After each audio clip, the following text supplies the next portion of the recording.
Concert explosif. Multiples récompenses. Mélo de Tiakola. Triple disque de platine. Tiakola est aujourd'hui au top de son succès. Mais si je vous disais qu'on vous a pas tout raconté sur lui, Ta meuf a fait les yeux doux, je te mets mon Glock dans ta cheveux. qu'il a failli ne pas faire de rap, Et donc t'aurais préféré faire une carrière dans le foot plutôt que la musique? Ouais, parce que mon rêve c'était le foot. que le début de sa carrière solo était très difficile. Moi je me cachais un peu, parce que j'arrivais pas à faire le deuxième couplet. Ah ouais. T'as capté ou pas? Quand j'arrivais en solo, j'arrivais pas. Ou encore que malgré tous les succès, il avait pas confiance en lui. Mais sinon avant j'ai pas confiance en moi. Moi, je faisais du foot et tout, même à l'école et tout, j'ai pas confiance en moi. Ah ouais. J'étais en mode mais ils sont trop forts et tout, moi je suis pas bon et tout, comment ça se fait? Aujourd'hui, on va donc retracer la carrière complète de ce jeune de la Courneuve et toute la stratégie qu'il a mis en place depuis le début pour devenir un véritable colosse musical. Et pour comprendre son histoire, il faut remonter le 4 décembre 1999 à Bondy en Seine-Saint-Denis. C'est ce jour que William Mundala aka Tiakola est né. D'une grande famille d'origine congolaise. Et quand je dis une grande famille, je pèse mes mots, vu que c'est le plus jeune d'une fratrie de 8 enfants. Et comme d'habitude, durant toute la vidéo, on verra 3 points ensemble qui nous permettront de décrypter l'ascension de Tiakola et comment est-ce qu'il s'est fait connaître, quelle stratégie il a employée. Alors il a grandi dans la cité des 4000, donc à la Courneuve. Et ce qui est assez intéressant chez William, c'est que en fait le rap, c'est pas son premier amour. La seule chose dans laquelle il met absolument tout son temps, c'est le foot. En gros, le gars, de l'âge de 5 ans jusqu'à 16 ans, il mange, il dort, il rêve foot. Que ce soit en bas de son quartier ou même carrément dans un club professionnel, il pense littéralement que à ça.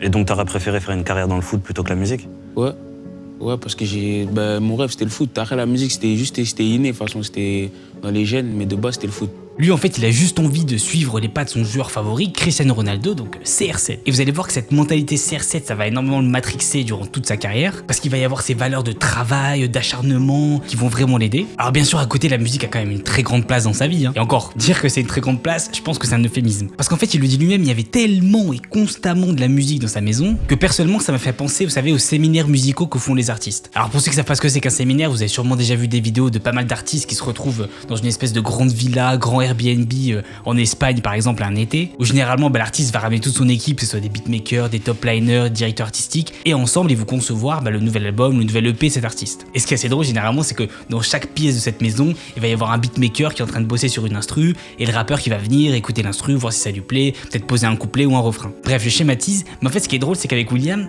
c'est un peu la même chose. Il le dit lui-même en fait, parce que dans chaque pièce de sa maison, il y avait ou son grand frère ou sa grande sœur qui était en train d'écouter une nouvelle ambiance, un nouveau style musical. Pareil, dans le salon, il y avait ses parents qui écoutaient de la musique congolaise traditionnelle. Déjà je suis de famille nombreuse, c'est-à-dire chacun a sa personnalité. C'est-à-dire j'allais dans une chambre, il y avait du T-Pain, j'allais dans une chambre, il y avait du Booba, il y avait du tout en fait, tu vois. Okay. Quand il y avait l'autre, il écoutait du Soufa, c'était un peu mélangé, ça veut dire j'ai fait un rassemblement de tout ça. C'est comme ça que j'ai fait mon identité en fait dans la musique. En fait j'écoutais vraiment tout, j'allais dans la chambre comme je suis le dernier, je fouillais un peu, je prenais du tout et c'est comme ça que je me suis trouvé en fait. Parents et tes frères et sœurs, en fait, t'as pris un peu tout ça. Donc comme vous pouvez comprendre, c'est limite inné pour lui la musique, il baigne dedans. Parce que oui, en plus de ça, il passe pas mal de temps à l'église à chanter dans la chorale, donc ça va lui permettre de comprendre comment fonctionne la musique, de savoir gérer un peu sa voix, comment faire des mélodies, comment faire des harmonies, etc. Et qu'est-ce que vous faisiez à l'église? Moi je chantais beaucoup et tout, je faisais beaucoup de catéchisme, tout ça, mais je chantais beaucoup et tout. Donc c'est là-bas que t'as découvert un peu... les bases et tout, les harmonies et tout ça, c'est là-bas que j'ai commencé. Et en plus de ça, parce que oui, c'est pas fini, les tantes de Tiakola forment un groupe qu'on appelle les Kunda Sisters et qui est un groupe de musique congolaise. Mes tantes, c'est un groupe du bled, tu vois, ils s'appellent les Kunda Sisters. Okay. Ils sont arrivés en France, ils m'ont tout appris. En fait, ils étaient 3. Il y a 3 personnes, c'est-à-dire il y a une qui faisait une voix, l'autre elle faisait des harmonies, c'est-à-dire je comprenais pas, je les regardais chez moi, je disais mais attends, comment tu captes ça? Et c'est là que j'ai commencé à capter des trucs de mélo et tout. Après c'est ma soeur qui m'a enseigné et tout. Bref, lui qui rêve en fait de rentrer dans un centre de formation de foot, se retrouve dans un centre de formation musicale mais chez lui. Et l'école, est-ce que c'est quelque chose qui l'intéressait? Bon, d'après ce qu'il dit, c'est pas vraiment là où il trouvait son bonheur. Mais sinon avant j'avais pas confiance en moi. J'avais pas confiance en moi, même quand je faisais du foot et tout, même à l'école et tout, j'avais pas confiance en moi. Ah ouais? C'était mort et tout. J'étais en mode, mais ils sont trop forts et tout, moi je suis pas bon et tout, comment ça se fait et tout. Et même s'il est assez timide dans la vraie vie, sur le terrain de foot, c'est pas la même timidité, il est plutôt à l'aise. Sauf qu'en grandissant, il se rend compte qu'il a pas vraiment le niveau. Et à la limite, on peut se dire, ouais, mais bon, le niveau, ça se travaille. Tu rajoutes des entraînements, tu vas regarder un peu ce que les grands font, t'essaies un peu d'entourer de professionnels et voilà, t'essaies d'apprendre quoi. Ouais, sauf qu'à l'époque, William, il le dit lui-même, il a pas la mentale d'aller faire ça. Et je m'avance un peu quand je dis ça, mais vous allez le voir, il va énormément le regretter jusqu'à même aujourd'hui. Et à ce moment-là, il est dévasté de pas pouvoir réaliser son son rêve. Mais la grande chance qu'il a, c'est qu'il a un entourage dans la musique. D'ailleurs, si de votre côté vous n'avez pas cette chance d'avoir un entourage musical et que vous êtes complètement perdu dans votre carrière, que vous savez pas comment vous faire connaître en tant qu'artiste musical, aider plus de 170 artistes à avoir plus de visibilité sur leur musique en commençant d'absolument zéro et en utilisant les réseaux sociaux. Donc si vous voulez savoir par où commencer, j'ai fait un guide complètement gratuit. Donc si vous êtes intéressé, le lien gratuit est dans la description juste en dessous et en commentaire épinglé. Et pour revenir à Tiakola, c'est grâce à ce background musical dans lequel il a baigné qui lui permet de faire la transition du foot vers la musique plus simplement. Et en fait, il a tellement baigné dedans que c'est une évidence, c'est naturel pour lui. Même si sa famille est moyennement d'accord. Au début, t'as du mal parce que tu dis ouais, vas-y j'arrête le foot, je vais faire de la musique. Personne n'est d'accord chez toi un peu, tu vois. Même si on kiffe la musique, mais ils disent ouais, mais lui il est fou, lui il peut être footballeur. Et bam, tu fais de la musique, c'est-à-dire ça te soutient, mais ça te soutient, tu vois, ça rétrograde un peu, tu vois. C'est-à-dire t'as un manque de confiance quand tu sors. Tu te dis ah ouais, mais là je peux plus faire d'erreur et tout, tu vois. Mais bon, il va commencer à accompagner un peu ses potes aux sessions studio et c'est comme ça qu'il va rejoindre le groupe qui était déjà un peu préformé, les 4 Queues, qui initialement donc compte 7 membres, Tiakola, Béné, Jeffy, HK, Bouska, Pequeño et Le Black. Donc à l'époque, pour vous situer, on est après en 2014-2015 et le groupe est ultra chaud, hein. Voilà, c'est un groupe d'amis comme ça qui font du son ensemble. C'est-à-dire comme mes gars ils ont commencé à rapper 4 Queues Gang, j'ai commencé à rapper avec eux et tout à partir de 2014. Hein. Et c'est comme ça qu'ils nous sortent leur tout premier freestyle sur YouTube, Y'a Bourbier. De musicain, il faut les sous. Tu fais le fouter en dessous.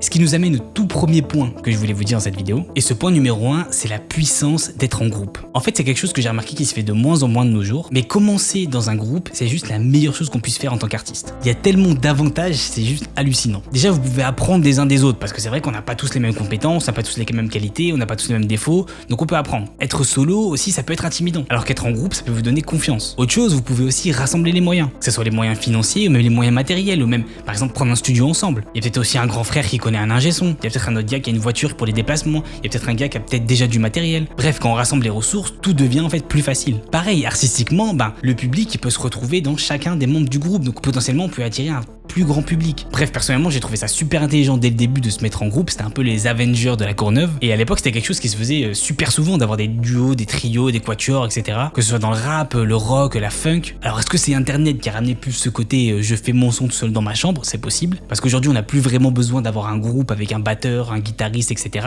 On peut tout faire dans sa chambre avec son PC. Enfin bref, dites-moi ce que vous en pensez en commentaire. Mais quoi qu'il en soit, c'est ce moment qui marque l'ascension fulgurante de Tiakola et de son groupe 4 Queues. Alors entre 2015 et 2017, ça va être une période de travail de malade. Bah oui, parce que certes, ils ont du talent, le groupe a du talent, Tiakola a du talent, mais en dehors du quartier et un peu des alentours, personne ne les connaît. Donc il faut qu'ils créent une fanbase depuis zéro. Mais comment est-ce qu'ils vont faire exactement? Parce que c'est vrai que c'est pas facile de commencer de zéro comme ça. Et ben en fait les amis, ils vont faire un truc de malade et ça va me permettre d'arriver au deuxième point, sortir un max de freestyle. Alors pour illustrer mon propos les gars, je vous ai même fait un petit graphique où j'ai recensé absolument tous les clips sur leur chaîne YouTube donc de 4 Queues de décembre 2015 à mai 2018. Et je vous préviens, c'est juste hallucinant la production qu'ils ont pu avoir. Parce que tenez-vous bien, durant cette période, ils ont sorti donc 21 clips, ce qui veut dire que ça fait à peu près en moyenne 0,7 clips par mois. Et bon, si on arrondit au supérieur, on peut presque dire que ça fait un clip par mois durant 2 ans et demi. Alors je veux juste qu'on se pose 2 secondes sur ce chiffre. Un clip par mois durant 2 ans et demi. En tant que groupe d'artistes émergents, je parle pas en tant qu'artiste qui est déjà signé en maison de 10 ou quoi que ce soit. Ah oui, bien sûr, durant cette période-là, il y a eu des professionnels de la musique qui les ont aidés, on y reviendra tout à l'heure. Mais ça, c'est pas venu avant 2017. Entre 2015 et 2017, ils sont quand même bien charbonnés. Et du coup, la question qu'on peut se poser, c'est ok, bon, c'est cool, ils ont été réguliers, ça on l'a compris, mais c'est quoi le bénéfice réel? Déjà avec le graphique, vous pouvez voir qu'il y a 2 clips qui sortent du lot, ils explosent tous les scores. On a Au quartier c'est la Hesse avec 157 millions de vues. Au quartier c'est la Hesse, la moitié du checker et au Heps. Et Mignon Garçon avec 107 millions de vues. Ça déjà c'est pour vous montrer l'impact que certains sons peuvent avoir et qu'on peut pas prédire. C'est pour ça que c'est important de sortir assez souvent parce qu'on sait pas lequel va faire un carnage. Et bon, sauf que quand on regarde le graphique, il y a un problème. Je sais pas si vous le voyez. Bon, je vais vous aider. En fait, ce que je vous montre, c'est un peu biaisé parce qu'il y a 2 gros titres qui font du sale et on voit pas le reste. Donc on voit pas les détails. Donc ce qu'on va faire, c'est qu'on va retirer les 2 clips qui ont fait vraiment beaucoup de vues. Et là, qu'est-ce qu'on voit? Déjà, on voit que 90% d'entre vous qui regardent les vidéos de ma chaîne sont pas abonnés. Donc ces personnes-là potentiellement risquent de louper les prochaines vidéos et ça c'est dommage. Mais la deuxième chose qu'on voit qui est aussi très importante, là on voit qu'il y a 19 clips et il y en a 4 qui sortent du lot qui ont beaucoup plus de vues que la moyenne. Et donc 4 sur 19, ça représente à peu près 20% des clips. Donc ça veut dire qu'il y a 20% des clips, donc les 4 que je vous ai dit, qui représentent 80% des résultats. c'est la fameuse loi de Pareto. Donc c'est la loi qui dit que 20% de vos efforts vont représenter 80% de vos résultats. Et là, les amis, je vous assure que je l'ai pas fait exprès, c'est juste les chiffres, mais c'est hallucinant à quel point cette loi s'applique. Donc j'espère que ça vous a montré à quel point c'est important de poster régulièrement si vous êtes un artiste, parce que peut-être que vous avez un banger dans votre PC qui est gardé au chaud, mais qui n'est pas sorti. Et donc comme je disais, cette période pour le groupe et pour Tiakola, elle est juste incroyable. Ils nous sortent Vois ta vue, qui est aussi le nom de leur première mixtape qui est sortie en 2017. On a aussi leur mixtape qui rassemble un peu tout leur freestyle hors série, la mixtape donc volume 1.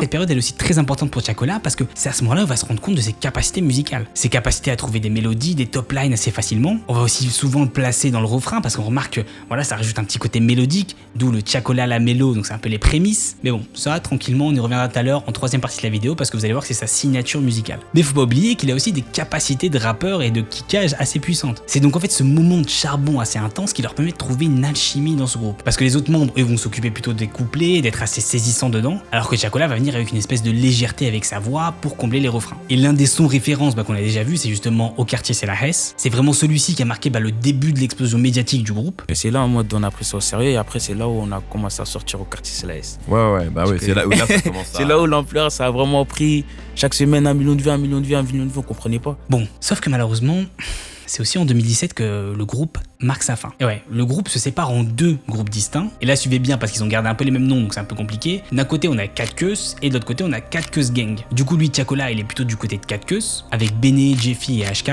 Mais attends, on va vite là. Pour quelles raisons ils se sont séparés exactement? C'était pas censé être des amis d'enfance qui ont vécu dans le même quartier depuis le début et là, tu me dis qu'ils se séparent? Ah oui, évidemment, dans des groupes, ça peut arriver et ça arrive même souvent. D'après les dires, c'est pour des raisons de contrat. Mais bon, personnellement, je préfère pas du tout m'avancer dans cette histoire parce que ça reste des dires. Je sais pas exactement, j'étais pas là. Ce qui est plutôt important pour nous dans l'histoire, c'est que Tiakola va plutôt aller avec 4 Keus, qui décide donc de signer chez le label Watibé. Et alors, du côté de 4 Keus Gang, eux, ils vont plutôt aller chez le label Loud School. Tu veux que je te dise la vérité? On était inconscients. Ouais, tu te rendais pas compte. On était inconscients, même on faisait le rendez-vous avec Dawan, il nous parlait, on était en mode ouais. Mais vas-y, on veut sortir des sons en mode vas-y, tranquille en vrai, tu vois. Ouais. On était vraiment en mode inconscient au signe quand, on était pressé de signer, tu vois. C'était vraiment en mode au quartier c'est la S. On avait besoin de vivre un peu, tu vois, de rassurer nos parents parce que nous on arrêtait les coteaux. T'as capté, c'est-à-dire c'était vraiment en mode, c'était la mise. Et je pense qu'il résume le mieux cette séparation. C'est à la fois le titre de 4 Keus sorti juste après, donc en janvier 2018. On avait signé à 7 Monosa. Est-ce que tu te rappelles de ça? Est-ce que t'en as parlé de ça dans nos contrats? Qui se veut être une réponse à la musique que 4 Keus Gang avait sortie juste avant. Le temps passe, ça l'a fait comme le ghetto. Alors comme je vous l'ai dit, moi les raisons de cette séparation c'est pas vraiment ce qui va m'intéresser. Ici on est plus là pour retracer l'histoire de Tiakola, ses motivations et surtout la stratégie avec laquelle il s'est fait connaître. Bon, suite à tout ça et malgré toutes les tensions qu'il y a entre les groupes, le 28 septembre 2018, 4 Keus sort leur tout premier album, avec notamment le titre Lunettes Quartier. Regarde plus de nos darons juste pour ces lunettes quartier. Tu me défends mais ton nom remplacera pas. Et ce qui est intéressant à voir c'est que pareil, Tiakola va commencer à maîtriser encore plus son style. On peut commencer à voir des petites harmonies en arrière-plan, notamment dans les refrains, et on peut voir que voilà, toutes les heures passées dans la chorale de l'église finissent par lui servir. En plus, faut pas oublier qu'il est dans le label Watibé avec le producteur Dawala, qui était derrière aussi Section d'Assaut, qui était derrière aussi Shinsekai. Et si vous le connaissez pas, je vous conseille très fortement son interview chez We Hustle. Mais après, il y a cette relation-là que j'ai eu en vérité au début avec les 4 Keus. C'était un peu comme la Section en vérité, tu vois, c'était vraiment famille. Il y avait ce respect du grand frère. Et vous savez, depuis le début, je parle de centre de formation. Comme quoi, depuis le début, Tiako voulait aller dans un centre de formation plutôt pour le foot et il s'est retrouvé dans un centre de formation musicale chez Watibé. Et ça, c'est pas moi qui le dis, c'est Dawala lui-même. Il faut comprendre un truc, c'est quoi le Watibé? Le Watibé, c'est un centre de formation. C'est quoi un centre de formation? C'est pas Paris Saint-Germain où on achète un joueur comme Neymar qui a déjà fait ses preuves et qu'on ramène, on dit voilà, toi, tu vas tel salaire, tel salaire. Centre de formation, on va dans les quartiers, on prend des jeunes, on mise sur eux sur des années, on s'occupe de la famille, on s'occupe de tout. Mais c'est là aussi où Tiakola va avoir pas mal d'interrogations. Mais quel genre d'interrogation exactement? En fait, commence à se poser la question si ça serait pas mieux de faire une carrière solo. Attends, pas parce qu'ils s'entendent mal avec son équipe, pas du tout. Parce qu'au contraire, c'est même eux en fait qui le conseillent de partir solo. Vous savez, des fois, c'est pas uniquement des questions d'embrouille. Les groupes se séparent parce que des fois, les artistes ont des maturités musicales différentes et que tout simplement, chaque artiste développe son style de son côté. Et quand vous arrivez au studio et que vous êtes 4, que vous devez vous mettre d'accord sur l'instru, le refrain, le couplet, la mélodie, etc. et que ça marche pas, ça commence à être embêtant. Plus on allait au studio, plus chacun avait sa vision. Et après, c'est là que je me suis rendu compte que vas-y, il faut que j'avance et tout. C'est même pas question de moi, j'avais plus d'avance que les autres ou quoi. Ça faisait longtemps qu'on était ensemble, ça faisait au moins 7 ans. Mais le problème du côté de Tiakola, c'est qu'en fait, lui, il se sent pas prêt. Il a beaucoup de doutes parce qu'il a jamais fait de son solo et vous allez voir par la suite que ça va quand même le faire paniquer. C'est donc à ce moment-là que Tiakola doit prendre une très grande décision qui, sans le savoir, va être le début du colosse musical qu'il est devenu. Avril 2019, c'est donc avec cet élan du groupe 4 Queues que Tiakola se lance officiellement dans sa carrière solo. Et sans quitter le groupe, en réalité il reste quand même pote avec eux et il fait encore des sons avec eux, mais cette fois-ci il est vraiment focus vers sa carrière solo. Et c'est aussi à ce moment-là où il sort son tout premier titre solo, donc Sombre Mélodie.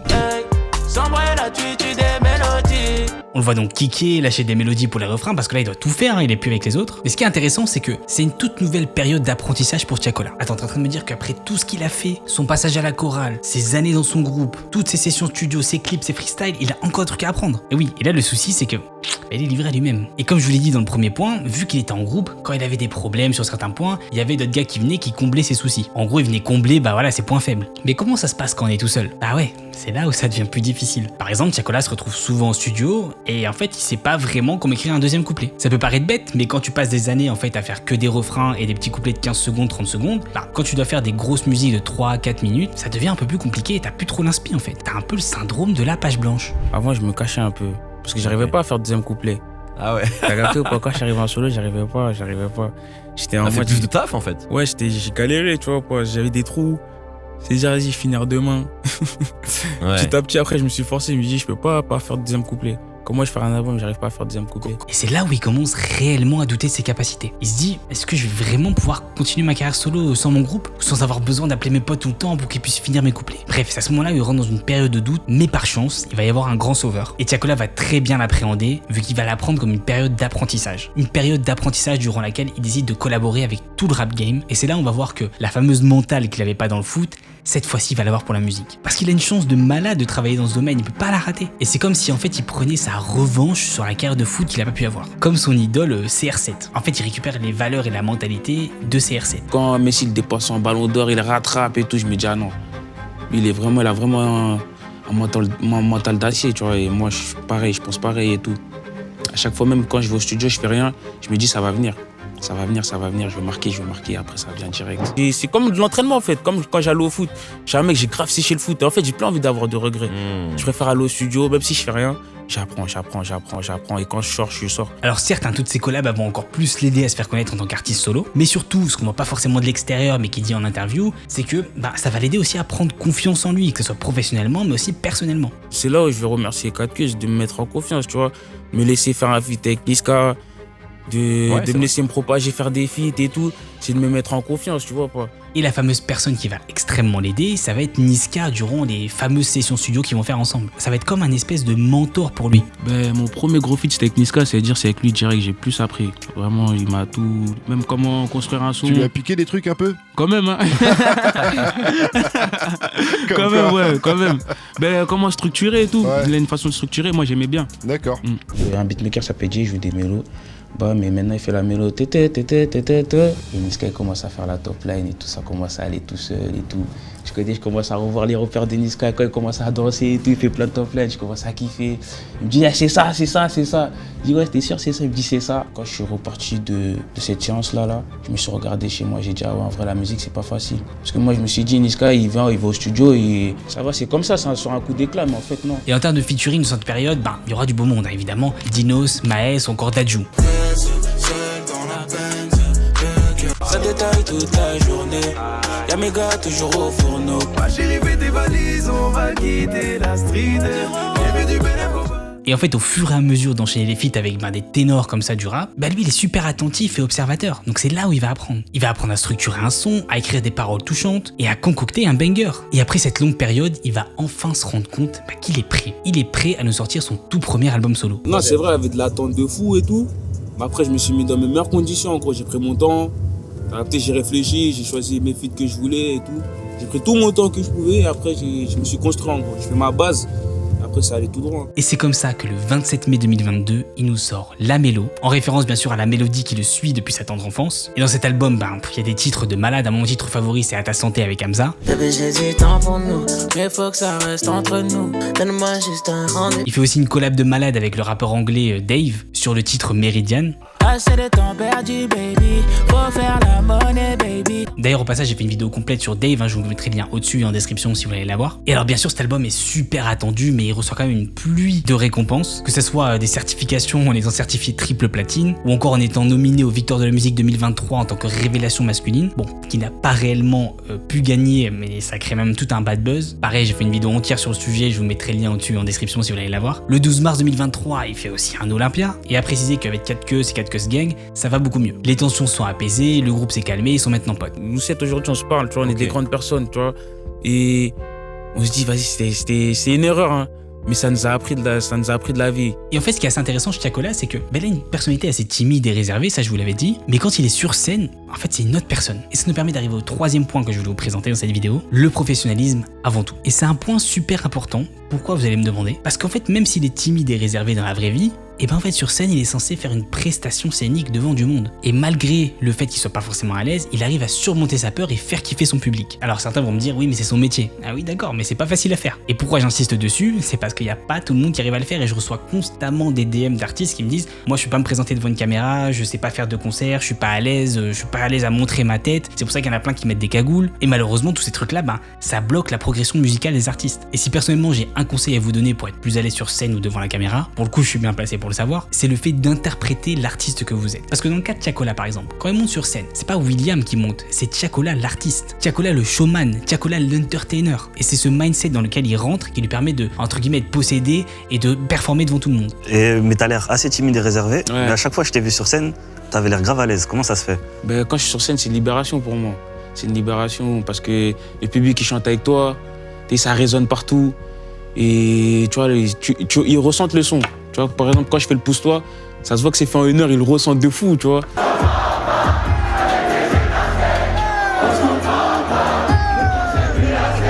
Alors bien évidemment aujourd'hui tout le monde attend le second album de Tiakola. Et les deuxièmes albums c'est souvent les plus décisifs un peu dans la carrière d'un artiste. Donc personnellement je souhaite un maximum de réussite pour la suite. Mais vu comment il est très patient, qu'il est bien entouré, je pense que je me fais pas trop de billes, je pense qu'il arrivera plutôt bien. Vous me voyez durer combien de temps?